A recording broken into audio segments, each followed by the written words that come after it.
नमस्कार दोस्तों, कैसे हैं आप सब लोग। देखिए, आज की इस वीडियो में मैं डिस्कस करने वाला हूं about the syllabus of biotechnology IIT jam 2023। देखिए, नोटिफिकेशन आउट हो चुका है और लगभग पूरा क्रिस्टल क्लियर इमेज सामने आ ही गई है। एग्ज़ाम भी कब होना है, सारा नोटिफिकेशन वगैरह आउट हो गया है।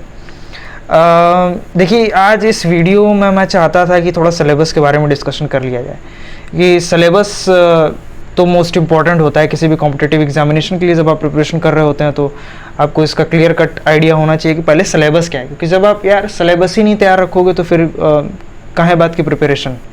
ठीक है, अब देखिए बायोटेक्नोलॉजी में जो एग्ज़ाम होते हैं, सबसे पहले देखिए बहुत लिमिटेड आईआईटीज़ हैं। देखिए, सच्चाई जाननी चाहिए, बिना सच्चाई जाने आप आगे नहीं बढ़ सकते हैं। इसका मतलब कंपटीशन बहुत ही टफ होने वाला है। और टफ इसको बनाती क्या है? बायोलॉजी? नहीं, बिल्कुल नहीं। बायोलॉजी इसको कभी भी टफ नहीं बनाती है, बल्कि बायोलॉजी तो ईजी बना रही है इसको और आपकी हेल्प कर रही है। ठीक है, 10+2+3 लेवल की बायोटेक्नोलॉजी में आपकी बायोलॉजी का पोर्शन आता है। इसको कठिन क्या बनाता है, पहले मैं आपको ये बता दूं, फिर हम लोग डिटेल में सिलेबस के बारे में डिस्कशन करेंगे।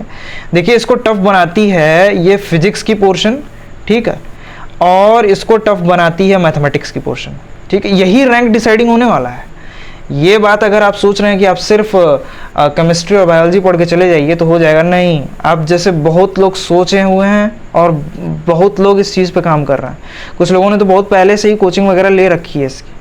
ठीक है, इस वीडियो को बनाने का मोटिव सिर्फ यही है कि जितने फ्रेशर्स हैं जो बिल्कुल एकदम पहली बार अप्लाई कर रहे हैं, उनको ये बात पता होनी चाहिए कि कंपटीशन दे कौन सा रहा है पोर्शन। जब आप देने जाएंगे ना, जब आप इसका पास्ट ईयर पेपर उठाएंगे तो आपको लगेगा हो रहा है यार, मुझसे तो हो रहा है, बहुत आसान है, हो जाएगा, it's not a bit tough, it's not that much tough.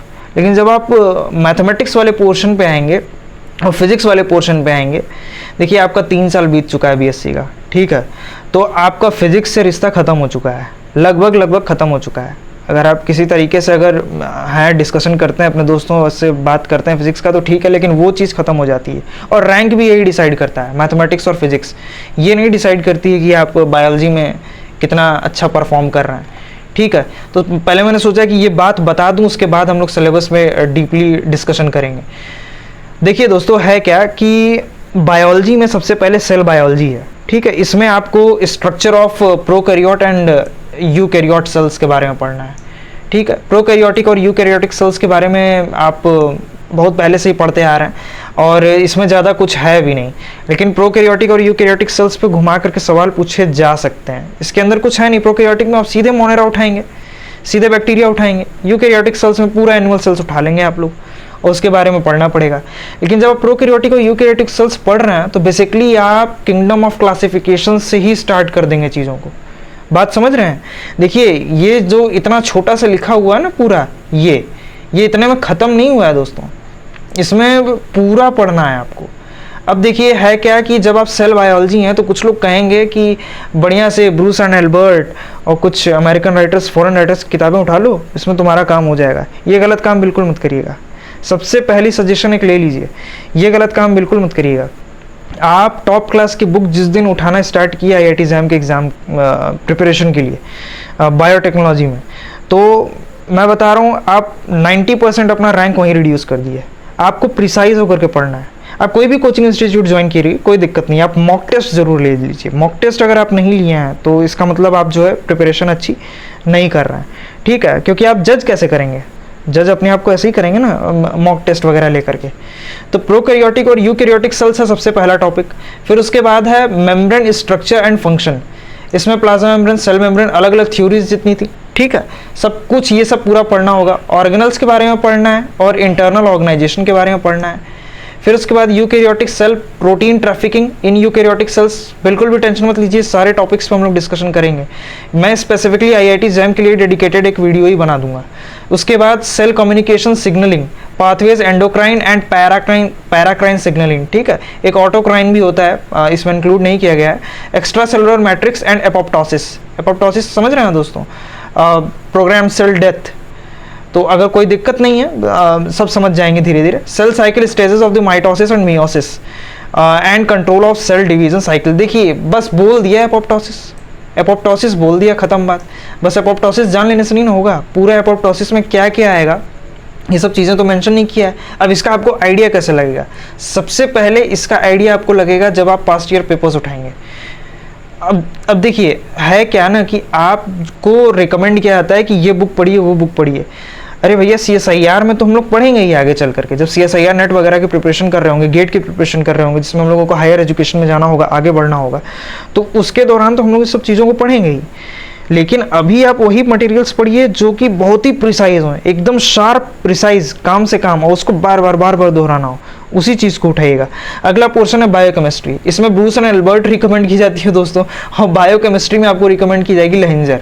कोई बुरी बात नहीं है, पढ़िए अगर आपके पास टाइम है। अगर आपने शुरू से ही पढ़ लिया है, BSc फर्स्ट ईयर से या सेकंड ईयर से ही स्टार्ट कर दिए हैं, तब तो आपके पास काफ़ी टाइम है, तब आप ये सब पढ़िए। लेकिन ये सब चीज़ों में आपको प्रिसाइजली पढ़ना चाहिए, क्योंकि जब आप MSc में जाएंगे तो आपके पास कोई और चारा बचेगा ही नहीं, आपको फॉरेन राइटर्स किताबें तो पढ़नी ही पड़ जाएगी। तो इसलिए अब देखिए बायोकेमिस्ट्री में हम लोग पढ़ते हैं structure and function of the biological macromolecules. देखिए मैक्रोमोलिक्यूल्स दिया हुआ है, माइक्रो के बारे में बात नहीं हो रही है, तो माइक्रो आप छोड़ देंगे, उस पर फालतू का टाइम वेस्ट नहीं करेंगे। फिर story enzymes, basic mechanism of enzyme catalysis, Michaelis Menten kinetics. देखिए सिर्फ माइकल मेंटन काइनेटिक्स लिख दिया है, अब आपकी ये रिस्पॉन्सिबिलिटी बनती है, ध्यान से सुनिएगा, अब आपकी ये रिस्पॉन्सिबिलिटी बनती है कि आप इसका डेरिवेशन, न्यूमेरिकल सब पढ़िए, क्योंकि आपको तीनों तरीके से अटैक करेगी IIT exam. Net numerical ability type questions भी आएंगे, फिर उसमें मल्टीपल सेलेक्टिव भी आएंगे, मल्टीपल चॉइस भी आएंगे, तो तीनों तरफ से अटैक होगा। इसलिए आप जैसे ये लिख दिया माइकल मेंटल इक्वेशन, तो इससे हर एक चीज़ रिलेटेड जो भी हो। बायोकेमिस्ट्री तो एक ऐसी पोर्शन है, बायोकेमिस्ट्री और जेनेटिक्स, जो आपको न्यूमेरिकल्स, एक माइक्रोबायोलॉजी भी है दोस्तों, माइक्रोबायोलॉजी भी न्यूमेरिकल पोर्शन देगी। बल्कि न्यूमेरिकल बायोलॉजी से पूरा एक टॉपिक पे मैं वीडियो ही बना दूंगा, उसमें सारा कलेक्टिवली मैं एक जगह दे दूंगा आप लोगों को कि न्यूमेरिकल्स क्या क्या पोर्शन बनते हैं। उसके बाद देखिए एंजाइम इनहिबिशन, बस एंजाइम का यहाँ तक काम खत्म। फिर विटामिन एज को एंजाइम्स, विटामिन एज को एंजाइम्स पढ़िएगा, बात समझ रहे हैं आप? इसमें ऐसा नहीं है कि बस विटामिन की कमी से कौन सा बीमारी होता है, वो छोटे बच्चों वाला जो पढ़ लिए वो हो गया, मैंने विटामिन ऐसा फॉर्मेलिटी खत्म कर दिया, ऐसे ध्यान मत दीजिएगा। विटामिन के बारे में पूरा एंड रेगुलेशन। फिर बायो एनर्जेटिक्स, बायो एनर्जेटिक्स आप अपने BSc थर्ड ईयर में ज़रूर पढ़े होंगे, बॉटनी वाले पोर्शन में, या आप जिस भी स्ट्रीम से हों ये ज़रूरी पढ़े होंगे। ऐसा कुछ नहीं है दोस्तों जो आप लोग नहीं पढ़े होंगे, जो पढ़े हैं उसी में से आएगा। Bio energetics, free energy change, यहाँ पे बेसिकली थर्मोडायनेमिक्स वगैरह भी आ जाता है। High energy compounds, biological oxidation reduction reactions and reduction potential, metabolism, glycolysis, TCA cycle, oxidative phosphorylation, photosynthesis, nitrogen fixation, urea cycle and regulation of glycolysis and TCA cycle. अब देखिए दोस्तों, metabolism में glycolysis भी पढ़नी है, TCA साइकिल भी पढ़नी है, ऑक्सीडेटिव फॉस्फोराइलेशन भी पढ़नी है, फिर फोटोसिंथेसिस भी आ गया। बेसिकली देखिए फोटोसिंथेसिस क्या है ना कि बॉटनी वाले पोर्शन में आप लोग पढ़ते हैं इसको, नाइट्रोजन फिक्सेशन भी, यूरिया साइकिल भी, सब हम लोग पढ़ते हैं किसमें, बॉटनी में। Indirectly it is connected to biochemistry, बात को समझिएगा। तो ऐसा नहीं है कि कुछ चीज़ें बस सिर्फ और सिर्फ बॉटनी में मिल जाएंगी या कुछ चीज़ें सिर्फ और सिर्फ बायोकेमिस्ट्री में मिल जाएंगी, हो सकता है कंबाइंड पढ़ना हो आपको। जैसे देखिए यहाँ पे तो क्लियर कट एग्जांपल मिला है। जैसे देखिए मैं अगर बात करूँ ग्लाइकोलिसिस में, तो पहला जो स्टेप होता है ना, तो उसके अंदर 2 एंजाइम्स बनते हैं, आपको अगर ध्यान होगा तो। वैसे मैं पढ़ाऊंगा तो बताऊंगा, बस यहाँ पे आपको छोटा सा बस बता दूँ। एक ग्लूकोकाइनेज होता है, एक हेक्सोकाइनेज होता है, दोनों की फंक्शंस अलग होते हैं, लेकिन स्लैश करके लिख दिया रहता है, ग्लूकोकाइनेज स्लैश हेक्सोकाइनेज। ठीक है, अब ये आपकी रिस्पॉन्सिबिलिटी बनती है कि दोनों का यूज़ अलग अलग पढ़िए। मेटाबॉलिज्म, एनर्जेटिक्स, किस रेट पे चेंज हो जा रहा है सब कुछ, रिवर्सिबल इरिवर्सिबल रिएक्शंस कौन से हैं ग्लाइकोलिसिस में, ठीक है, कौन सी सेल अडॉप्ट करती है इसको, कौन सी सेल नहीं करती है, तो ये सब जरूर ध्यान से पढ़िएगा। फिर उसके बाद है जेनेटिक्स, ये मैं बस सिलेबस का ओवरव्यू दे रहा हूँ। अब जेनेटिक्स में क्या करते हैं ना कि रातों रात गार्डनर बता दी जाती है, ये गार्डनर उठा लो, गार्डनर पढ़ जाओ पूरा। गार्डनर सिर्फ गार्डनर पढ़ने से नहीं होगा, बस गार्डनर आप उठा लिए जेनेटिक्स, और आप गार्डनर की मतलब प्रिपरेशन स्टार्ट कर दी उससे। और भी तो पढ़ना है, मॉलिक्यूलर बायोलॉजी है, इवोल्यूशन है, तो फॉरेन राइटर्स को मत उठाइएगा, एक बार फिर मैं बोलना चाहूँगा। उसके बाद है दोस्तों मेंडल लॉज, इसमें पढ़ने हैं inheritance patterns and polygenic traits, Mendelian inheritance patterns of the human disorders, pedigree analysis, pedigree तो आनी ही आनी है, चाहे आप गेट बी की भी तैयारी कर रहे हो, IIT एग्जाम CUET की भी तैयारी आप कर ही रहे हैं तो उसमें तो पता ही चल गया होगा आप लोगों को, तो ये सब तो है ही। Chromosomal basis of inheritance, genetic recombination, mapping genes on chromosome based on linkage analysis, plant breeding. Plant breeding तो बहुत ही ज़्यादा इंपॉर्टेंट है, इसको तो आप चाह के भी नहीं छोड़ सकते हैं। ठीक है दोस्तों, अब एनिमल में आएंगे तो एनिमल ब्रीडिंग मिलेगी आप लोगों को, और प्लांट टिश्यू कल्चर देखने को मिलेगा आपको, एनिमल टिश्यू कल्चर देखने को मिलेगा, तो इस चीज़ को छोड़ा नहीं जा सकता है। अब आइए मॉलिकुलर बायोलॉजी।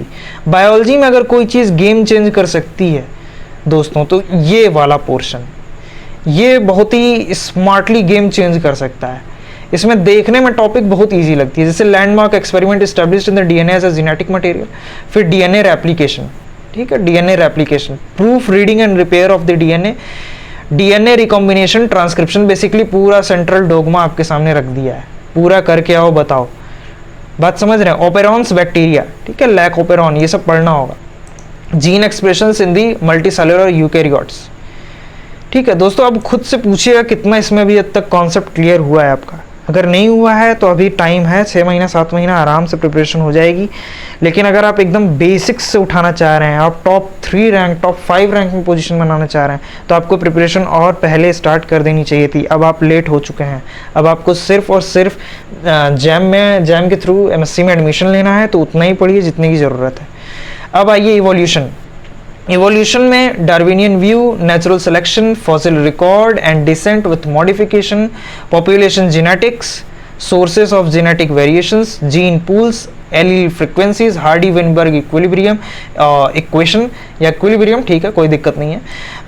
ये तो मतलब हर जगह ही कॉमन है। जब इवोल्यूशन की बात हो रही हो, पॉपुलेशन डायनेमिक्स की बात हो रही हो, तो वहाँ पे तो ये तो आना स्वाभाविक है। फिर उसके बाद genetic drift, gene flow and adaptive evolution, different types of speciation, phylogenetic classification, origin of life, abiotic synthesis of biological macromolecules, protocell, dating fossils and origin of multicellularity। फिर आ जाइए माइक्रोबायोलॉजी पे। माइक्रोबायोलॉजी भी न्यूमेरिकल पोर्शन देगा, no doubt, net में numerical ability type में आपको देखने को मिलेगा। फिर उसके बाद इसमें दिया हुआ है आइसोलेशन। अब आइसोलेशन क्या है, कैसे होता है, पूरा अलग से ही इस पे नोट्स बना के प्रिपरेशन करिएगा। आइसोलेशन छोटा दिख रहा है, सिर्फ है बहुत बड़ी टॉपिक। फिर है cultivation, structural features of the viruses. देखिए स्ट्रक्चरल फीचर्स है ऑफ वायरसेस, बैक्टीरिया, फंजाई, इसीलिए मैं आपके सामने लाइन बाय लाइन पूरा रीड कर रहा हूँ, क्योंकि होता क्या है ना कि आप जनरली जैसे ही वायरसेस देख लिया, वायरसेस के बारे में सब पढ़ने लगे। नहीं, सब नहीं पढ़ना है। स्ट्रक्चरल फीचर्स आप देख लिए, बस वही पढ़िए। जैसे प्रोटोजोआ, प्रोटोजोआ में क्लासिफिकेशन से तो बहुत सवाल आ जाते हैं। प्रोटोजोआ ही मतलब है ही, देखिए प्रोटोजोआ में डिजीज आराम से याद हो जाती हैं, मोड ऑफ इन्फेक्शन वगैरह सब आराम से याद हो जाता है। इसके एक रिप्रेजेंटेटिव जो ऑर्गेनिजम्स होते हैं वो भी बड़े आराम से तैयार हो जाते हैं। फंसाएगा कहाँ पे, क्लासिफिकेशन फंसाती है हर बार। अगर कोई चीज़ अगर आपको परेशान कर रही है दोस्तों टैक्सोनॉमी में, या कोई भी ऐसा माइक्रो ऑर्गेनिज्म जो परेशान कर रहा है, उसका क्लासिफिकेशन ही मेन ऐसा पार्ट होगा जो सबसे ज़्यादा परेशान करेगा आपको। समझ रहे हैं दोस्तों मैं जो कहना चाह रहा हूँ। पैथोजेनिक माइक्रो ऑर्गेनिज्म, जैसे मैंने बताया कि पैथोजेनिसिटी पढ़नी पड़ेगी। Nutrition based classification of microbes. देखिए माइक्रोब्स का जो क्लासिफिकेशन होगा वो सिर्फ न्यूट्रिशन बेस्ड पे पढ़ के जाना है आपको, बात समझ रहे हैं। फिर microbial fermentation, growth kinetics, submerged fermentation techniques, microbial genetics. ये थोड़ा सा पोर्शन दोस्तों गेट बायोटेक्नोलॉजी का जो एग्जाम होता है ना, उससे ये कोलैब कर रहा है। Microbial metabolism, growth kinetics, submerged fermentation techniques, microbial genetics. ठीक है, वैसे मैं गेट के सिलेबस के बारे में बाद में डिस्कशन करूंगा। प्लांट बायोलॉजी, बेसिकली हम लोग बॉटनी में आ गए। Types of tissues and organs, meristematic, ठीक है, परमानेंट, ये सब पढ़ना होगा। Primary and secondary growth, morphogenesis, transport in vascular plants, फिर plant nutrition, development of flowering plants, gametophytic and sporophytic generations, different developmental phases, genetic control of the flowering, gametogenesis, incompatibility, embryogenesis, dormancy, germination and environmental influence, plant hormones, photobiology, plant responses to the biotic and abiotic stresses. ये पूरी botany है, ये पूरी की पूरी botany है, और इसके लिए मैंने बुक रिव्यू कर रखा है, आप उसको जा करके देख सकते हैं, बड़े आराम से देख सकते हैं, कोई दिक्कत नहीं। इसी चैनल पे सब कुछ प्रोवाइडेड है बॉटनी के बारे में, और बॉटनी की कौन सी बुक आप पढ़ेंगे तो काम हो जाएगा। एटलीस्ट ये पोर्शन तो बड़े आराम से आप टैकल कर लेंगे। फिर आती है एनिमल बायोलॉजी। एनिमल बायोलॉजी में कुछ नहीं है दोस्तों, RL कोतवाल की आप बुक उठा लीजिए अगर आपको क्लासिफिकेशन वगैरह पढ़नी है तो, और इसी हैवी बुक मत उठाइएगा, जैसे गाइटॉन एंड हॉल ही उठा लेते हैं फिजियोलॉजी पूरा पढ़ने के लिए। ये राइट टाइम नहीं है, ये राइट टाइम बिल्कुल नहीं है। अगर आप इस टाइम पे उठाएंगे फिर कॉन्सेप्ट्स आपके सारे रप्चर होने लगेंगे, ठीक है। Digestive, circulatory, respiratory, excretory, nervous, reproductive, endocrine systems, basics of immunology, innate and adaptive immunity, immune cells and immunoglobulins. Immunoglobulins समझ रहे होंगे, IG जिसको लिखते हैं IgA, IgE, IgD, समझ रहे हैं दोस्तों। इसका ग्राफ जरूर पढ़ लीजिएगा, बहुत इंपॉर्टेंट ग्राफ है।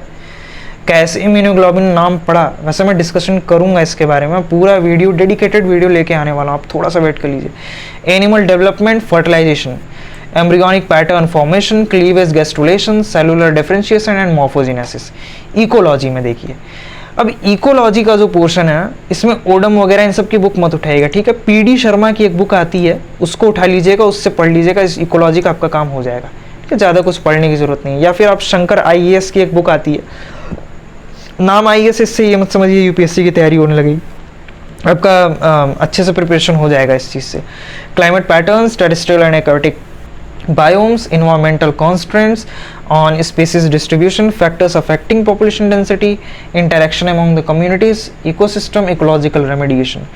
अब बात करते हैं बायोटेक्नोलॉजी के बारे में। मैंने पहले ही बोला था आपको, प्लांट टिश्यू कल्चर, बिल्कुल प्लांट टिश्यू कल्चर के लिए एक इंडियन राइटर की बहुत अच्छी बुक है, फुंदन सिंह करके नाम है उनका, आप उस किताब को ले लीजिएगा और उससे पढ़िएगा, उसमें प्लांट टिश्यू कल्चर बहुत अच्छा दिया हुआ। वरना कोई दिक्कत नहीं है, PDF ड्राइव पे जाइए, कोई भी रेंडमली बुक सर्च करिए, प्लांट टिश्यू कल्चर बहुत अच्छा आपको रिसर्च पेपर के साथ एकदम बढ़िया से मिल जाएगी किताब, उसको पढ़ लीजिएगा आप।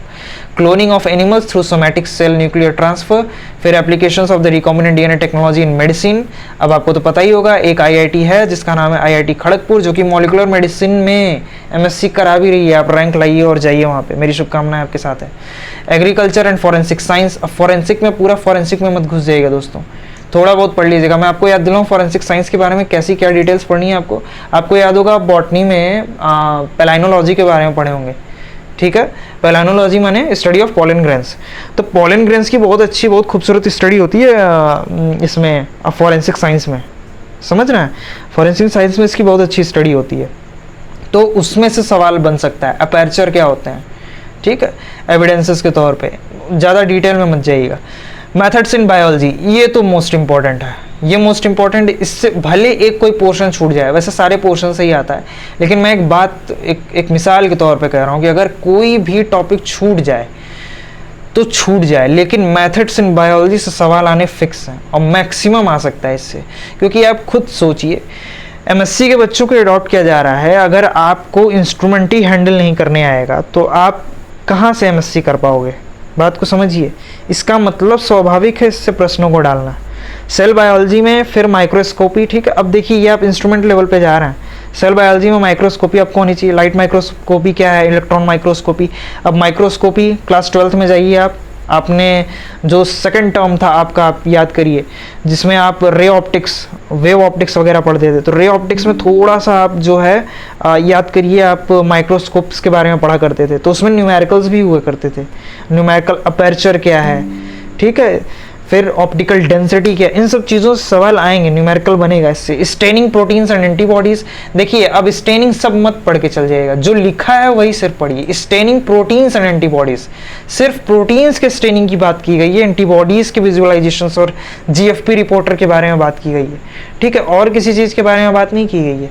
बायोकेमिकल टेक्निक्स, UV स्पेक्ट्रोफोटोमीट्री, देखिए स्पेक्ट्रोफोटोमीट्री जहाँ तक मैं अनुमान लगा सकता हूँ, अगर आप स्टेट यूनिवर्सिटी से पढ़ रहे हैं तो, क्योंकि सेंट्रल यूनिवर्सिटी का तो मुझे आइडिया नहीं उतना, बट स्टेट यूनिवर्सिटी से अगर आप हैं, स्पेसिफिकली आप उत्तर प्रदेश से हैं, तो आपने अपने केमिस्ट्री पोर्शन में BSc थर्ड ईयर में, चाहे वो ऑर्गेनिक की हो चाहे वो फिजिकल की हो, उसमें आप स्पेक्ट्रोफोटोमीट्री जरूर पढ़ रहे होंगे। क्रोमेटोग्राफी पे भी आपको एक्सपेरिमेंट कराया गया होगा, भले से ही बॉटनी या जूलॉजी में ना कराया गया हो, लेकिन इसमें ज़रूर कराया गया होगा। Cell fractionation by centrifugation, centrifugation तो आपको ज़रूरी, ग्रेडियंट पार्टिकल कैसे नीचे बैठ जाते हैं ज़रूर कराया गया होगा, ठीक है, एलियम सेप्पा का इस्तेमाल करके, प्याज, समझ रहे हैं दोस्तों। अगर नहीं कराया गया तो कोई बात नहीं, मैं इसके बारे में डीपली डिस्कशन करूंगा और डीपली करूंगा इसके बारे में, क्योंकि बस सेंट्रीफ्यूगेशन लिख करके छोड़ देना, सेल्फ फ्रैक्शनेशन बाय सेंट्रीफ्यूगेशन, कोई मतलब नहीं है, आपको इसके बारे में सब पढ़ना होगा। कैसे सेंट्रीफ्यूगल फोर्स के बेसिस पे काम करता है, कैसे इसके न्यूमेरिकल सॉल्व होते हैं, समझ रहे हैं दोस्तों। उसके बाद है इलेक्ट्रोफोरेसिस। अब क्या इलेक्ट्रोफोरेसिस, क्या बस इलेक्ट्रोफोरेसिस तो कुछ है नहीं। इलेक्ट्रोफोरेसिस के भी क्लासिफिकेशंस हैं दोस्तों, gel electrophoresis, poly acrylamide gel electrophoresis, बहुत सारे इलेक्ट्रोफोरेसिस हैं। तो आप किस पे पढ़ेंगे। मैं काम करता हूँ पूरा एक अलग से इलेक्ट्रोफोरेसिस पे ही वीडियो बना दूंगा। उसके बाद है वेस्टर्न ब्लॉटिंग। अब देखिए नॉर्दर्न ईस्टर्न ये सब मत पड़ेगा, सिर्फ वेस्टर्न की बात हुई है माने वेस्टर्न से ही आएगा, ज़्यादा कुछ मत पड़ेगा इसमें। अब मॉलिकुलर बायोलॉजी टेक्निक्स में आइए तो डीएनए क्लोनिंग प्लाज्मिड वेक्टर्स, ठीक है, प्लाज्मिड वेक्टर्स बिल्कुल ये तो पढ़ना ही पड़ेगा। फिर उसके बाद restriction enzymes, polymerase chain reaction, polymerase chain reactions भी कई टाइप के होते हैं दोस्तों। Expressions of cloned eukaryotic genes in bacteria, hybridization techniques, DNA sequencing. मज़ेदार, बहुत खूबसूरत सिलेबस है बायोलॉजी का, मज़ा आया देख करके। सिस्टमेटिक, ना ही बहुत ज़्यादा ओवरलोड हो रहा है ना ही बहुत ज़्यादा कम है, उतना जितने में आपका काम हो जाए। मैं आपको फिर लिख के दे रहा हूँ, ये मैथमेटिक्स और फिजिक्स आपको डुबाने आएगी और बायोलॉजी एज अ सेवियर काम करने वाली है। बायोलॉजी एज अ सेवियर काम करेगी, लेकिन आपकी ये रिस्पॉन्सिबिलिटी बनती है कि अगर आप अच्छा रैंक लाना चाहते हैं, आप टॉप आईआईटीज़ में घुसना चाहते हैं। टॉप आईआईटीज़ की मैं क्या बात करूँ, टॉप आईआईटीज़ ही तो आपको हायर ही कर रहे हैं। 3 ही तो आईआईटीज़ हैं जो बायोटेक्नोलॉजी से लेंगे, बाकी तो गेट भी लेने लगा है। इसके ऊपर मैं डिस्कशन करूँगा सही है या गलत है। बायोटेक्नोलॉजी में कॉम्पिटिशन बहुत ज़्यादा बढ़ गया है, ठीक है। बाकी आप केमिस्ट्री में देखिए, फिजिक्स में देखिए, मैथमेटिक्स में देखिए, अच्छी खासे आईआईटीज़ और एनआईटीज़ जो है जगह दे रहे हैं, ठीक है। इसके बाद मैं एक और वीडियो बनाऊंगा जिसमें बच्चों को डाउट होता है कि मैं यार 12th में मेरे पास मैथमेटिक्स नहीं है तो क्या मैं जैम दे सकता हूँ केमिस्ट्री से, जबकि मैंने BZC बॉटनी जूलॉजी और केमिस्ट्री से मैंने कर रखी है, उसके बावजूद मैं दे सकता हूँ कि नहीं, ठीक है। आंसर इसका वैसे नो ही है, नहीं दे सकते हैं। आपको NIOS से जो है कोर्स करना पड़ेगा मैथमेटिक्स से, मैं इस पर वीडियो बनाऊँगा अलग से, जो कि मुझे लगता है वो गलत प्रोसीजर है, क्योंकि आप BZC से पढ़े हुए हैं तो आपको देना चाहिए जगह, बिल्कुल देना चाहिए इन माय ओपिनियन। उसके बाद है दोस्तों केमिस्ट्री का पोर्शन। अब देखिए जो ऑनर्स से पढ़ रहे होते हैं, जो जिनके पास सिर्फ एक ही सब्जेक्ट रहता है, ठीक है, चाहे आप वो भी फिर जाकर के साइकोलॉजी वगैरह ले लेते हैं, जूलॉजी बॉटनी जैसे भी चल रहा है, लेकिन जो बच्चे स्टेट वाले हैं ना, इनको यहाँ पे फ़ायदा कर जाता है। जो बॉटनी जूलॉजी और केमिस्ट्री लिए होते हैं, ठीक है, उनको बहुत अच्छा फ़ायदा कर जाता है, क्योंकि इसमें साफ लिखा हुआ है कि 10+2+3 लेवल का आएगा, ठीक है। तो अब क्या है कि structure and properties of atoms, Bohr's theory, periodicity in properties, मैंने केमिस्ट्री की बुक पे बहुत अच्छा रिव्यू किया हुआ है, जो आप BSc के दौरान पढ़ रहे होते हैं, समझ रहे हैं दोस्तों, देखिएगा जरूर। बहुत अच्छी अच्छी पूरी शर्मा पठानिया, पूरी शर्मा कालिया, ये बहुत अच्छी अच्छी बुक्स थी जिसकी आप प्रिपरेशन कर सकते हैं लेकर के। Bonding in molecules, as obvious आप इनऑर्गेनिक पढ़ रहे हैं दोस्तों, इनऑर्गेनिक है और ये ना हो ऐसा तो कोई सवाल ही नहीं उठता है। Physical and chemical basis of the molecular interaction. उसके बाद है chemical kinetics, thermodynamics and equilibrium. Chemical equilibrium में ये है chemical thermodynamics, first and second law, chemical kinetic, सब दोस्तों न्यूमेरिकल का खेल है। यहाँ पे रीजनिंग बनेगी, बिल्कुल रीजनिंग बनेगी, क्योंकि IIT है, IIT और रीजनिंग का संबंध बहुत पुराना रहा है। रीजनिंग के क्वेश्चंस न बनाए तो फिर IIT कैसा, ठीक है। उसके बाद physical and chemical properties of the compounds, chemical catalysis, acid base concept, concepts of pH and buffer, conjugative effects of the resonance, inductive effect, electromeric effects, photochemistry and electrochemistry, इसको तो पढ़ना ही पढ़ना है। फिर उसके बाद केमिस्ट्री ऑफ ऑर्गेनिक कंपाउंड्स, इसमें GOC देखने को मिल जाएगा। फिर उसके बाद अल्कोहल, कीटोन्स, एल्डिहाइड्स, जितने भी आपके थे एरोमेटिक कंपाउंड्स हो गए, या जितने भी आपके, देखिए कन्वर्जन से रिश्ता कभी मत छोड़िएगा। आपने जो इंटर से खेल शुरू किया ना कन्वर्जन का, उसको आप कोशिश करिए BSc 3rd ईयर तक बनाए रखिए। अगर MSc में आ रहे हैं फिर तो आपको बहुत लंबा गेम खेलना है, फिर आपको मेडिसिनल केमिस्ट्री में बहुत बड़े बड़े कंपाउंड्स बनाने होंगे। अगर आप मेडिसिनल केमिस्ट्री ऑप्ट कर रहे हैं तो, ऑर्गेनिक ऑप्ट कर रहे हैं तो, वैसे पर्सनली मैं फील करता हूँ मुझे बहुत अच्छी लगती है ऑर्गेनिक केमिस्ट्री। ऑर्गेनिक केमिस्ट्री वाकई में बहुत अच्छी है और इसका बहुत ज़्यादा इस्तेमाल है लाइफ साइंस बायोटेक्नोलॉजी में, ठीक है। इसमें डायजोनियम सॉल्ट आपको याद होगा N2+Cl- बेंजीन के ऊपर, carboxylic and sulphonic acid, soaps and detergents, ठीक है। सोप्स एंड डिटर्जेंट्स की बात हो रही, सोप्स एंड डिटर्जेंट्स तो I think you might have started this from class 10th onwards. Stereochemistry and carbon compounds. अब चलिए बढ़ते हैं इंस्ट्रूमेंटल टेक्निक्स पे। मैंने जैसे कि आपको पहले ही बोला था, एक तो आप ऑर्गेनिक में पढ़ रहे होते हैं स्पेक्ट्रोस्कोपी, उसके अलावा आप एक इनऑर्गेनिक में भी पढ़ रहे होते हैं, और माफ़ कीजिएगा ऑर्गेनिक में भी पढ़ रहे होते हैं और फिजिकल में भी पढ़ रहे होते हैं। तो फिजिकल में आपको न्यूमेरिकल पोर्शन देखने को मिलता है, लेकिन आपको जो ऑर्गेनिक रहती है उसमें आपको जो है थियोरेटिकल टाइप में देखने को मिलता है। Fundamentals of molecular spectroscopy, emission and absorption of spectroscopy, UV विस, IR, 1D proton, NMR spectroscopy, NMR my personal favourite, आपकी फेवरेट हो जाएगी आप अगर इसको ध्यान से पढ़ेंगे तो। Basics of mass spectrometry, basics of calorimetry, basic concepts of crystallography, मैंने बुक का रिव्यू किया हुआ, जरूर देखिएगा दोस्तों, ये सारी चीज़ें आपको उन किताबों में मिल जाएगा। उसके बाद आ जाइए mathematics. I call this field और this subject as a game changing subject, यही आपको डिसाइड करेगा कि आपका रैंक क्या है। और फिजिक्स भी, ठीक है।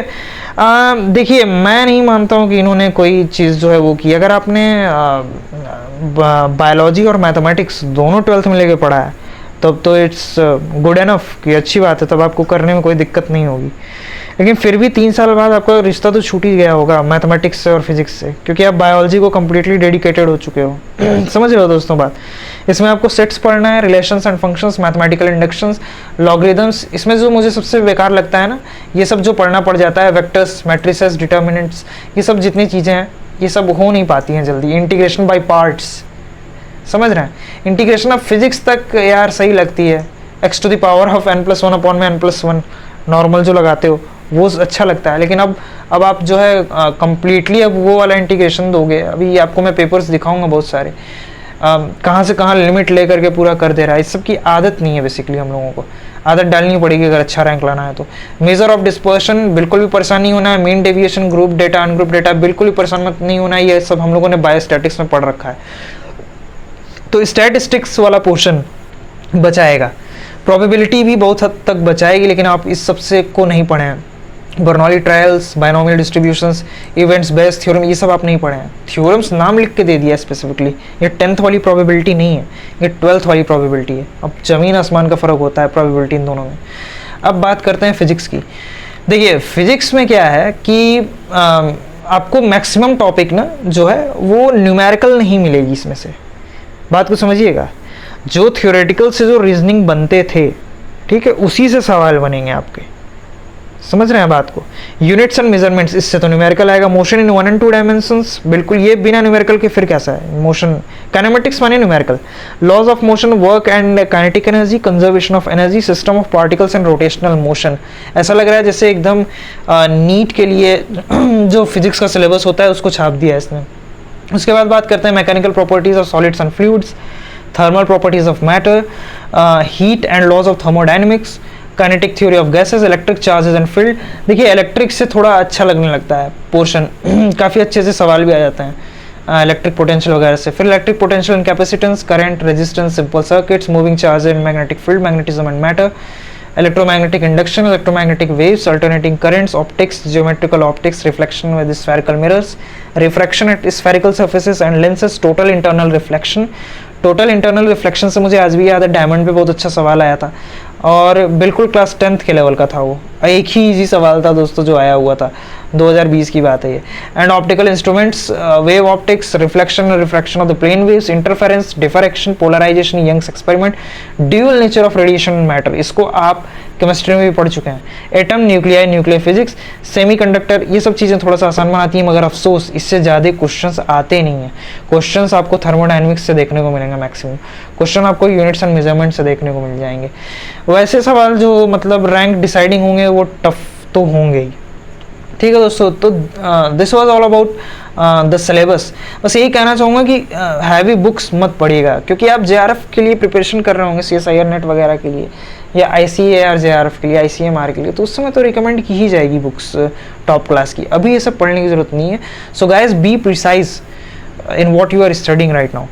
जो आप पढ़ रहे हैं उसमें प्रिसाइज हो जाइए, बल्कि जितने प्रिसाइज थे उसमें भी और प्रिसाइज हो जाइए, क्योंकि देखिए कुछ गलतियां हो जाती हैं और उसको सुधारने के लिए जो है आप अलग अलग रिसोर्सेज उठाने लगते हैं कि यहाँ गलत थे या यहाँ। और इस टाइम डिबेट मत करिएगा किसी से, क्योंकि आपको डिबेट को इम्प्रूव करने के लिए नॉलेज चाहिए होता है। आप नॉलेज के चक्कर में बहुत बृहद किताबें पढ़ने लगते हैं, जो कि गलत बात है। इस टाइम पे ये चीज़ पढ़ना बिल्कुल भी ठीक नहीं है। ठीक है दोस्तों, तो this was all about the discussion for the syllabus of the IIT JAM biotechnology. Hope आपको वीडियो बहुत अच्छी लगी होगी। अगर वीडियो अच्छी लगी हो तो वीडियो को लाइक कर दीजिए, चैनल को सब्सक्राइब कर दीजिए। वीडियो के एंड तक बने रहने के लिए आप सभी लोगों का बहुत बहुत धन्यवाद।